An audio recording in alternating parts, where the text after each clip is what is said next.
पहले वीडियो से इस प्रेस वार्ता की शुरुआत करेंगे। मैं अपने सहयोगियों को कहूंगा कि वो वीडियो एक बार चला दें।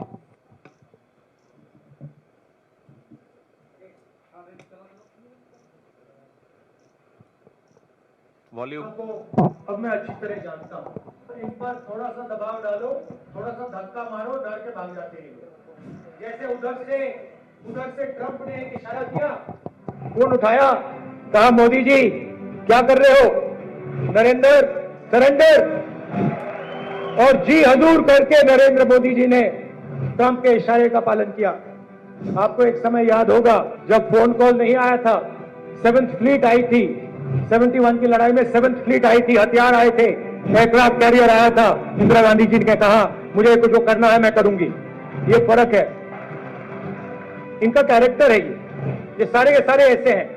आजादी के समय से सरेंडर वाली चिट्ठी लिखने की आदत है, 1 सेकंड में थोड़ा सा दबाव पड़े भैया ये लो, हाँ, तो ये इनका कैरेक्टर है। धन्यवाद। तो आपने देखा जो हमारे बेचारे भक्तजन हैं पिछले 11 साल से एक पिक्चर बना रहे थे अपने हीरो पे, मुकद्दर का सिकंदर। पिक्चर बन गई। पिक्चर बनने के बाद जब निकल कर आई, वो निकली नरेंद्र का सरेंडर।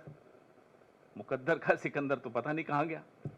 और नरेंद्र का सरेंडर जो आप बार बार देखते हैं, भक्तों को अब जाकर दिख रहा है। कई भक्त अब बेचारे हताश भी हो गए, निराश भी हो गए, सोशल मीडिया से दूर भी हो गए, व्हाट्सएप में ग्रुप छोड़ रहे हैं।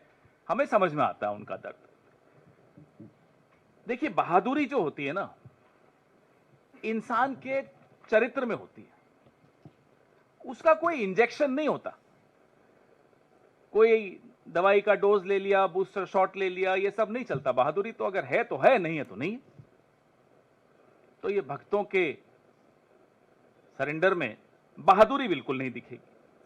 कायरता का इतिहास इनका अपना, खुद इनके संगठन का खुद। जब इतिहास ही कायरता का है और ऐसा व्यक्ति अगर देश की बागडोर संभालता है, तो देश का भविष्य खतरे में पड़ता है। वर्तमान में आपको सामने दिख रहा है। 10 मई की दोपहर को जब हमारी बहादुर सेना ने पाकिस्तान की गर्दन दबोच ली थी, हावी हो गई थी, अचानक फोन आता है ट्रंप साहब का, जैसा भी आपने राहुल जी को सुना।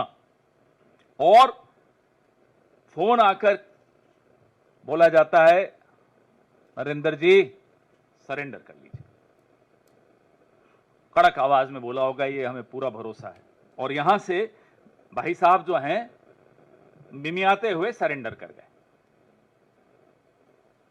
एक बार में निर्णय हो जाता कश्मीर का भी। पाकिस्तान घुटनों पर था, घुटनों से भी आगे हो जाता, और ज्यादा पूरा नतमस्तक हो जाता। लेकिन फोन आ गया। और साहब को जब वहां से फोन आ जाए तो आप समझ सकते हैं कि हम तो वो सोच रहे हैं कि उनकी बॉडी लैंग्वेज, क्योंकि आजकल सोशल मीडिया पे बॉडी लैंग्वेज एक्सपर्ट्स भी बहुत हैं, उस वक्त बॉडी लैंग्वेज क्या रही होगी जब डोनाल्ड ट्रंप का फोन आया हो। पिछले 22 दिनों में अमेरिकी राष्ट्रपति 11-12 बार, अब तो हमने गिनना बंद कर दिया, लेकिन 11 बार से भी ऊपर, 1 दर्जन समझ लीजिए, बार कह चुके हैं कि मैंने व्यापार की धमकी देकर सीज फायर करवाया। ये नहीं बोला उन्होंने कि मैंने प्यार से बोला, प्यार की भाषा इस्तेमाल की, व्यापार की भाषा इस्तेमाल की। मोदी जी का किसी ने अगर जवाब सुना हो तो बता दीजिए। कहीं कहीं आपने, आजकल तो बड़ा रोड शो कर रहे हैं, अपनी नसें दिखाते हुए, सिंदूर सिंदूर सिंदूर। कहीं आपको दिखा हो नरेंद्र मोदी ने कहीं जवाब दिया हो डोनाल्ड ट्रंप को, आंख उठाकर? नहीं सुनाई देगा आपको। क्यों? क्योंकि नाम नरेंद्र, काम सरेंडर। ये हकीकत है इस व्यक्ति की जो पिछले 11 साल से इस देश की बागडोर संभाले हुए। 1 महीना हुआ से ज्यादा ही हो गया। हम लगातार ये सवाल पूछ रहे हैं साहब, देश के आत्मसम्मान के साथ ये सौदा क्यों? हम पूछ रहे हैं पहलगाम के आतंकियों का क्या हुआ? हम पूछ रहे हैं सीजफायर किन शर्तों पर हुआ? हम पूछ रहे हैं कहां है हाफिज सईद, अजहर मसूद, दाऊद इब्राहिम, अनेक ऐसे आतंकी, पहलगाम के आतंकी। पहले ये वही ग्रुप है, एजेंसियों की द्वारा जो जानकारी मिलती रहती है हम सबको, आप सबको, ये वही ग्रुप है जो पहले ऐसे कई आतंकी हमले 4 बार तो कर ही चुका है, पुंछ में, गांडरबल में और भी कई जगह, गुलमर्ग में। तो उस समूह का क्या हुआ? आतंकी समूह का आपने सीजफायर तो भले बड़े दौड़ दौड़ कर दिया। ये जो महीने भर से जवाब की जगह, माफ कीजिएगा, सस्ते डायलॉग मिल रहे हैं, ये रैलियों का प्रेम चोपड़ा, हम ये पूछते हैं इनसे कि भाई रैलियों का प्रेम चोपड़ा डोनाल्ड ट्रंप के आगे क्यों रो पड़ा? क्यों नहीं जवाब देते? चलिए, डोनाल्ड ट्रंप को देने की हिम्मत नहीं है, हम सब आपसे सवाल पूछ रहे हैं, नहीं जवाब देंगे। सवाल पूछने वाला पाकिस्तान की भाषा में बात कर रहा है। सवाल पूछने वाला विपक्ष इस देश के टैक्स पेयर की बिहाफ पे, उसकी तरफ से, उसके मन की बात आप तक पहुंचा रहा है। यह सवाल इस देश के टैक्स पेयर के मन में है, जो आपके सैकड़ों विदेशी दौरों का पैसा देता है, जो हथियार जो आप खरीदते हैं उसका पैसा देता है। ये उसके मन के सवाल हैं कि सीज फायर किन शर्तों पर हुआ, क्यों दबाव में आए, क्यों पाकिस्तान की हाथ में आई गर्दन को छोड़ दिया, किससे डर गए? और नरेंद्र मोदी प्रधानमंत्री हो सकते हैं, प्रधानमंत्री देश नहीं होता है, वो देश का प्रधानमंत्री हो सकता है, देश का सेवक हो सकता है, लेकिन भारत देश का नाम अलग अलग है। जम्बू द्वीप भी है, हिंदुस्तान भी है, भारत भी है, इंडिया भी है, आर्यवर्त भी है, नरेंद्र मोदी नहीं है और न कभी हो सकता है। इसलिए जो ये कहता है कि नरेंद्र मोदी को सरेंडर करने की बात कहना मतलब भारत को सरेंडर करना, वो आंख और कान खोलकर सुन ले और देख ले।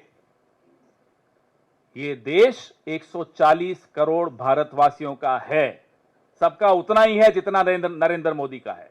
तो ये मत सोच लीजिएगा कि Narendra Modi is India and India is Narendra Modi, ये गलत है।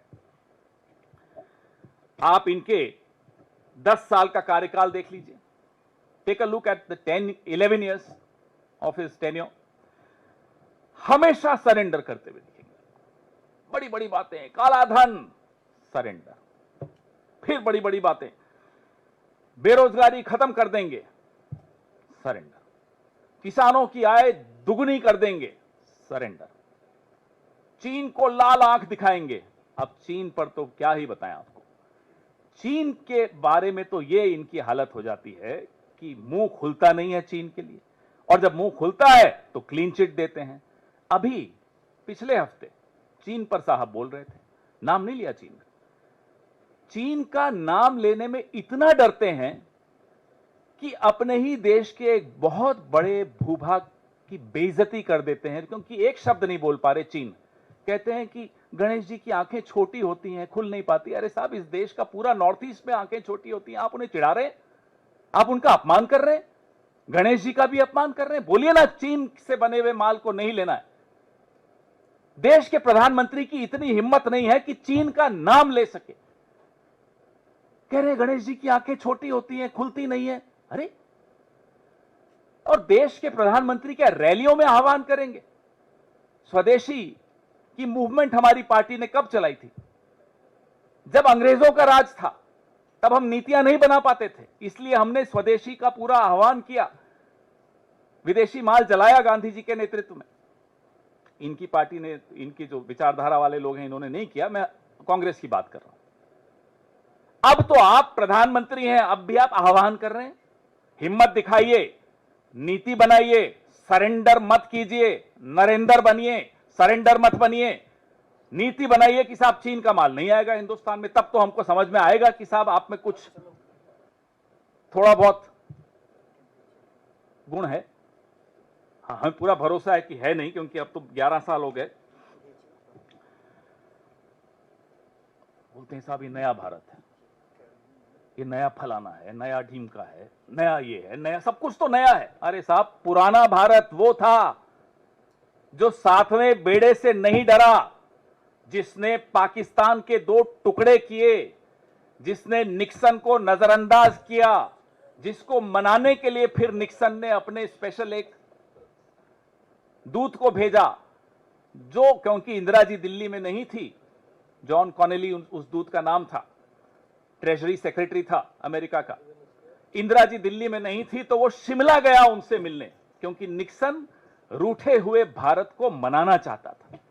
ये पुराना भारत था, ये आए हैं नया भारत लेकर। तो भारत को आप बख्श दीजिए साहब, आपकी कायरता से भारत को बख्श दीजिए, भारत बड़ा आपका ऋणी रहेगा। क्योंकि आपकी कायरता इस देश की नौजवान पीढ़ी को क्या सिखाकर जा रही है? सिर्फ डायलॉग में हमें आपकी जरूरत नहीं, हमारे पास बहुत है। हमें मालूम है आपने ट्रेनिंग ली है डायलॉग देने की, और ये एक हकीकत है जो मैं बार बार दोहराता हूं। आप लोगों को मजाक लगता है, मजाक नहीं है। उस आदमी को फिर सांसद भी बनाया एक टर्म के लिए, जिससे ट्रेनिंग ली थी, आप नाम जानते हैं, परेश रावल। उसी से ट्रेनिंग लेते थे ये साहब, कई कई घंटों गुजरात में ट्रेनिंग का सेशन चलते थे। मुझे मालूम है किसके फार्म हाउस पे चलते थे। चलिए वो छोड़िए, आप देश के प्रधानमंत्री हैं, फिर आप नया भारत मत करिएगा। अब विदेश नीति, सरेंडर नीति, देश के अंदर सारी नीतियां ट्रोल्स चलाते हैं, और देश के बाहर की जो नीतियां सरकार में जो बनाई जा रही हैं, वो एक व्यक्ति जो सरेंडर करके बैठा है वो चलाता है। बांग्लादेश पड़ोस में है, भारत की सीमा से 12 किलोमीटर दूर बांग्लादेश में एक पुराना खंडहर एयरबेस, अब उसको चीन अपग्रेड कर रहा है, मॉडर्नाइज कर रहा है, उसका रिपेयर कर रहा है, भारत की सीमा से 12 किलोमीटर दूर। ये अभी इसी हफ्ते की डेवलपमेंट, ये अभी 2-3 दिन पहले की खबर है। ये विदेश नीति आपकी है कि संकट की घड़ी में एक भी देश, मैं दोहराता हूं, एक भी देश आपकी सुर में सुर मिलाकर पाकिस्तान को आतंकी देश नहीं करार कर पाया। आप नहीं कर पाए। जब ऑपरेशन सिंदूर आपने लॉन्च किया, एक भी देश, मैं फिर दोहरा रहा हूं, एक भी देश आपके साथ नहीं खड़ा था। वहां तुर्की खड़ा था, चीन खड़ा था, अजरबैजान खड़ा था, लगातार प्रस्ताव आ रहे थे। ऑपरेशन सिंदूर के पश्चात कुवैत ने वीजा रेस्ट्रिक्शन हटा दी पाकिस्तान पर से। कुवैत में 21% आबादी भारतीयों की है। कुवैत का जो लेबर फोर्स है, श्रमिक जो हैं, 30% श्रमिक कुवैत के भारत के हैं। अब ऑपरेशन सिंदूर के बाद डोनाल्ड ट्रंप ने जब भारत और पाकिस्तान को हाइफनेट कर दिया, उसके बाद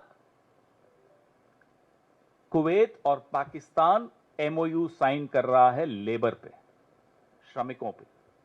ये हमारे यहां के श्रमिकों की हालत होने वाली है।